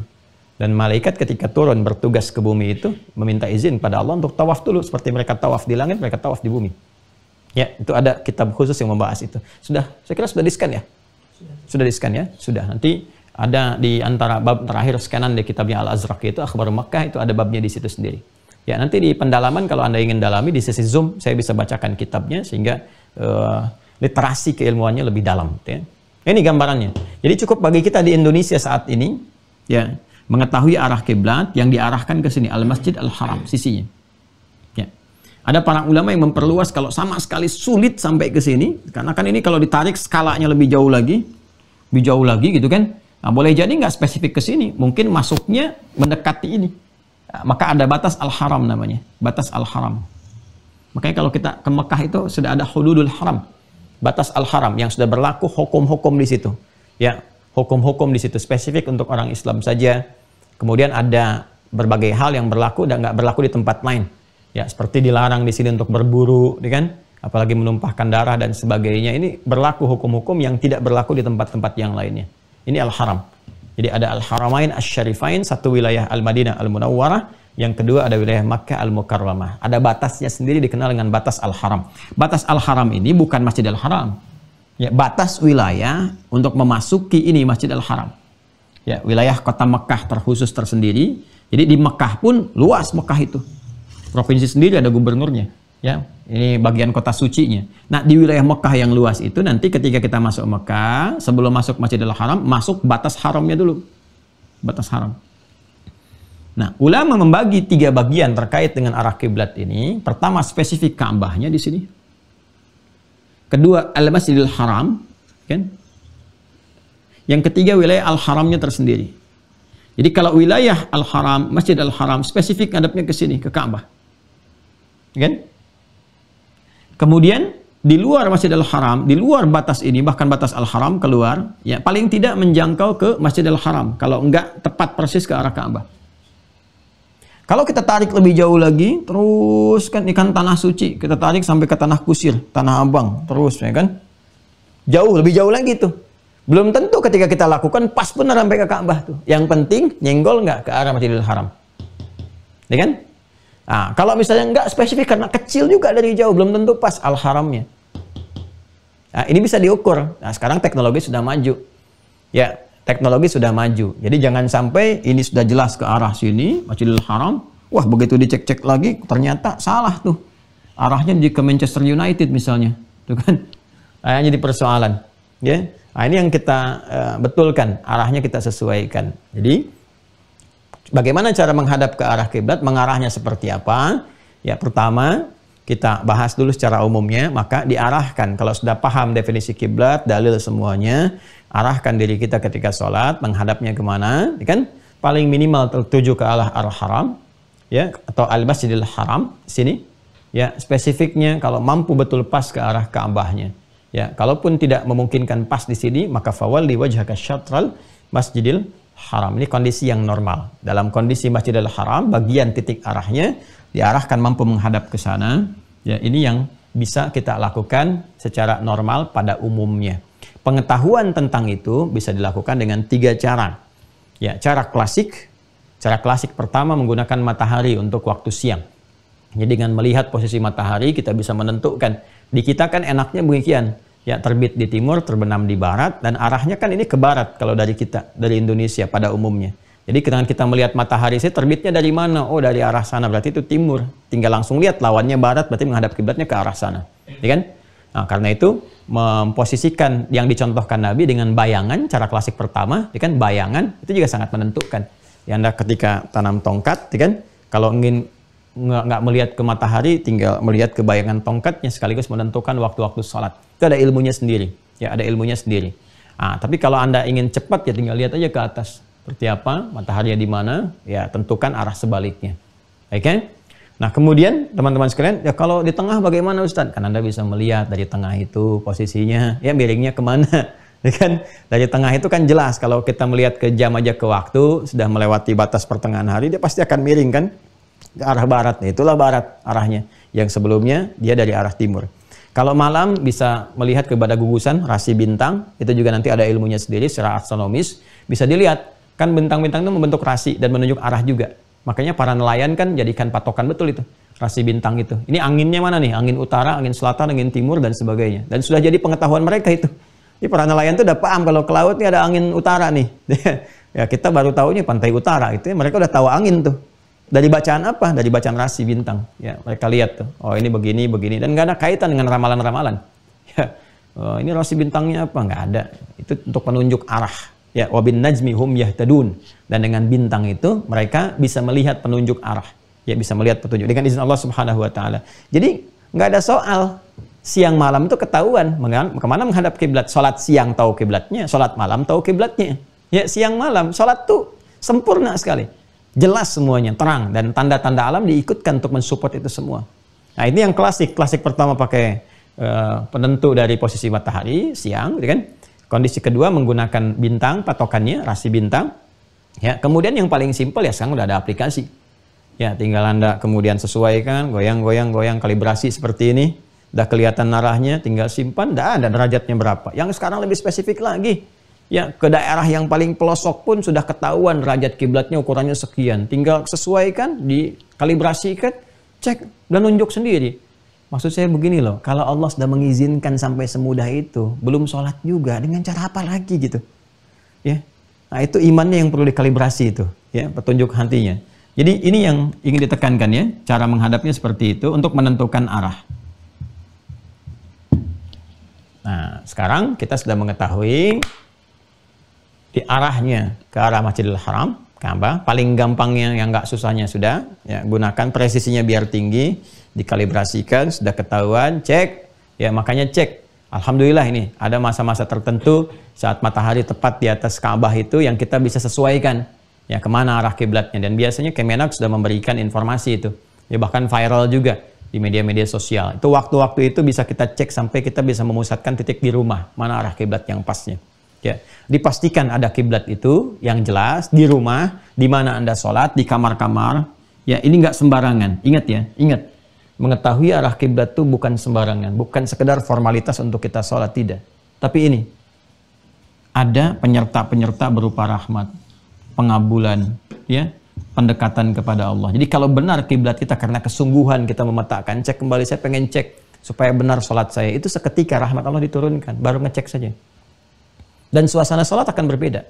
Suasana sholat tidak akan sama, akan berbeda keadaannya, tingkat kehusyuannya. Nah, ini bagian yang pertama teman-teman sekalian. Ya, untuk menentukan cara yang terkait dengan arah. Sekarang sikapnya bagaimana? Sikapnya. Karena Nabi mengatakan tsumastaqbilil qiblah, asbigil wudu, tsumastaqbilil qiblah. Nah, sekarang bagaimana sikapnya menghadap ke arah kiblat itu? Apakah sekedar berdiri, kan? Apakah berdirinya diatur, seperti apa kakinya, seperti apa tangannya, kan? Nah, seperti apa sikapnya? Nah, itu yang akan kita bahas di pertemuan berikutnya, karena itu akan mengantarkan kepada pelaksanaan waktu sholat yang diiringi dengan persiapan iqamah, ya. Nah, jadi kita cukupkan dulu sampai di sini untuk mengetahui pendalaman tentang kiblat. Selesai kita menunjukkan arahnya seperti apa, dan banyak pelajaran yang penting di luar sekedar arah. Kalau saya ingin menerangkan arah menghadapnya kemana, selesai, tuntas, gampang, 5-10 menit selesai. Hadapkan dirinya ke arah Masjidil Haram, ayatnya begini, tuntas. Tapi kita tidak akan mengetahui bab lain terkait dengan hal-hal yang spesifik diterangkan, diisyaratkan dalam Al-Quran. Ya, jangan tarik jauh-jauh dulu ke lingkungan jauh, di keluarga. Lihat suami, istri, anak-anak, dan sebagainya. Bagaimana sholat mereka?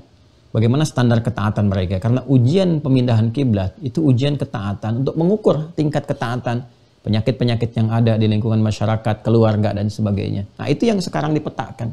Coba dicek. Ya, alhamdulillah. Suami saya rajin Ustaz, rajin ke kantornya, berangkat gelap, pulang gelap. Nah, sekarang sholatnya bagaimana? Penentu kebahagiaannya, penentu rahmat Allah, penentu samaranya. Ya, sambarannya penuh, tapi samarannya kosong, nggak akan bahagia rumah tangga itu. Sambara itu bahasa Sunda menunjukkan dapur. ya, keadaan bumbu-bumbu di dapur itu penuh gitu ya. Ya, tapi samaranya itu kosong gitu ya. Bumbu-bumbu mawaddah, rahmah, sakinah itu kosong, itu gak akan maksimal. Itu pusat ketaatan. Kemudian jauh dari itu kesungguhan untuk mengarahkan diri ke kiblat itu juga menentukan cepatnya rahmat Allah diturunkan. Ya, karena itu Nabi Zakaria itu ketika menemukan mihrabnya Maryam, bagaimana rezeki cepat diberikan, beliau langsung sholat di situ dan mengarahkan ya dengan kesungguhan mohon kepada Allah dan dikabulkan, minta dikaruniai seorang anak langsung dikabulkan. Ya boleh jadi dengan kesungguhan kita memetakkan kembali, menghadap dengan benar, memohon dengan baik, bersegera dalam ibadah, itu mungkin jawaban dari doa-doa yang selama ini kita harapkan untuk cepat dikabulkan. Saya kira itu untuk bahasan hari ini. Insya Allah kita akan lanjutkan esok hari ke persiapan menjelang sholat fase iqamah. Ya, nah ini nanti mohon izin ini akan menjadi penting karena babnya dua. Bab pertama terkait dengan kondisi imam. Ya, bagaimana imam kemudian menyiapkan, ya, membaca kondisi makmum, menyiapkan surat-surat, memberikan isyarat, ini juga penting. Kemudian yang kedua kondisi makmum, bagaimana merespon itu semua, iqamat seperti apa, termasuk apakah sholat sendirian ada iqamat ataukah hanya berjamaah saja. Lalu sholat yang netral sifatnya, dalam keadaan tidak berjamaah, ya berdirinya seperti apa kondisi kita dalam keadaan menyiapkan diri kita untuk sholat. Nah ini yang kita bahas insya Allah esok hari. Mudah-mudahan Allah memberikan kelapangan kita untuk menguraikannya dan memberikan kesehatan pada kita semua dan memberikan kekuatan untuk mengamalkan apa yang telah kita pelajari dengan cara yang baik. Saya kira itu, izin mengingatkan teman-teman sekalian, alhamdulillah bahwa sampai hari ini kurang lebih tinggal tersisa 200 lagi, ya, kurang lebih dari teman-teman yang terhubung ke Mira. Jadi kalau sudah selesai, ada kesempatan bagi yang belum bergabung, dipersilahkan. Kalau sudah tuntas, kita akan kunci dulu sementara waktu supaya kami bisa fokus kepada yang telah terhubung, telah terdaftar. Kemudian yang telah terdaftar, mohon diaktifkan akunnya. Sekali lagi ya, mohon diaktifkan akunnya.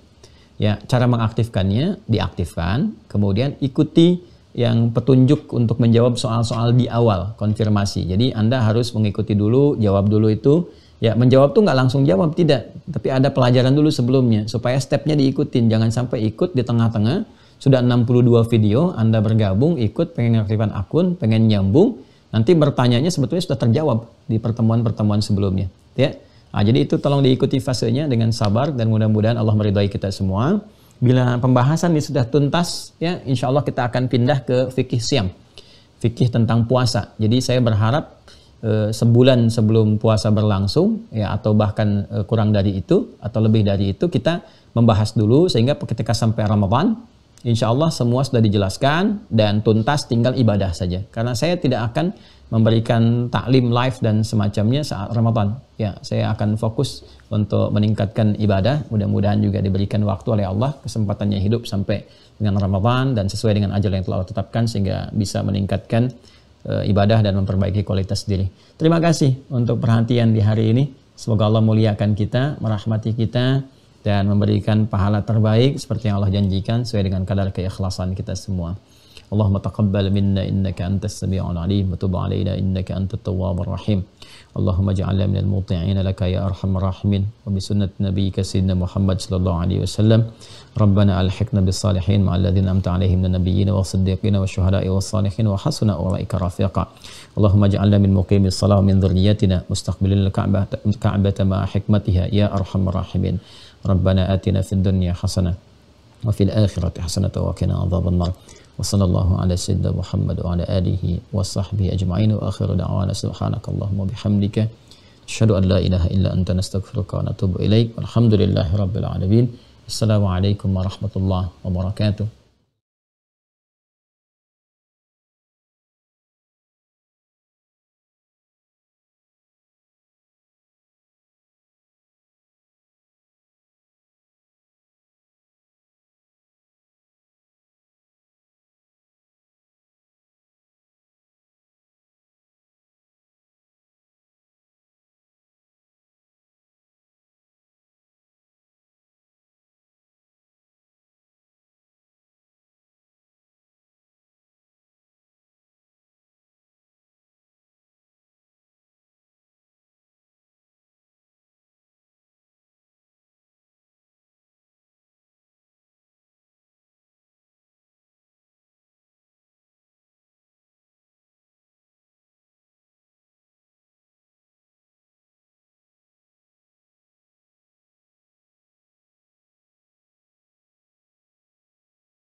Alhamdulillahirabbil alamin. Jazakumullah khairan katsiran pada guru kita semua, Ustadz Dr. Adi Hidayat LCMA. Mari kita bermohon pada Allah Subhanahu wa taala, semoga Allah senantiasa mengampuni dosa dan kesalahan beliau beserta keluarga, memberikan kesehatan dan juga umur yang panjang dalam ketaatan, juga memudahkan segala urusannya, baik urusan dunianya maupun urusan akhiratnya. Amin. Dan tidak lupa kita bermohon pada Allah Subhanahu wa taala, semoga ilmu yang disampaikan pada pertemuan subuh ini menjadi ilmu yang bermanfaat untuk kita semua, dan Allah mudahkan kita untuk bisa memahami dan juga mengamalkannya dalam kehidupan kita sehari-hari. Amin. Baik, kami kembali mengingatkan bagi rekan-rekan yang sudah terdaftar dan sudah memiliki perangkat belajar Mira Institute, silahkan dicek kembali emailnya untuk bisa menemukan username dan juga password yang sudah kami kirimkan. Silahkan buka folder inboxnya. Jika tidak ditemukan, teman-teman bisa merujuk ke folder spam ataupun folder junk. Nah, jika teman-teman sudah menemukan username dan juga password, silahkan aktifkan akun teman-teman sekalian dengan cara masuk ke website resmi Mira Institute di mira.quantumakhir.com. Silahkan tekan tombol login, gunakan username-nya berupa email dan juga passwordnya berupa nomor telepon yang sudah teman-teman daftarkan atau yang sudah teman-teman temukan pada email teman-teman sekalian.